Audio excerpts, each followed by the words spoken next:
Welcome to this instructional video on installing and configuring adapter cards. We'll guide you through the essential steps to enhance your computer's functionality by properly integrating graphics, network, and sound cards into your system. Before starting, ensure your computer is powered off and unplugged. Ground yourself to prevent static discharge, which can damage components. Open the computer case and locate an available PCIe or PCI slot for the adapter card. Carefully insert the adapter card into the appropriate slot, making sure it is securely seated. Fasten the card with screws to prevent movement or disconnection during operation.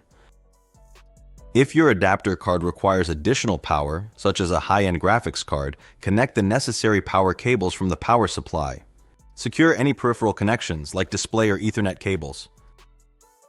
Power on your computer and let the operating system detect the new hardware.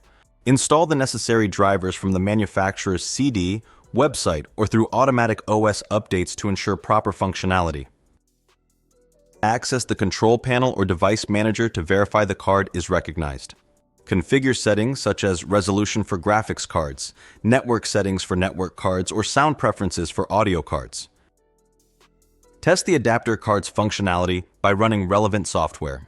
For example, play a game for a graphics card, use the network for a network card, or test sound output for an audio card to ensure optimal performance. In conclusion, installing and configuring adapter cards significantly enhances your system's capabilities. Proper installation, driver setup, and testing ensure seamless integration and optimal performance of the new hardware. Thank you for watching.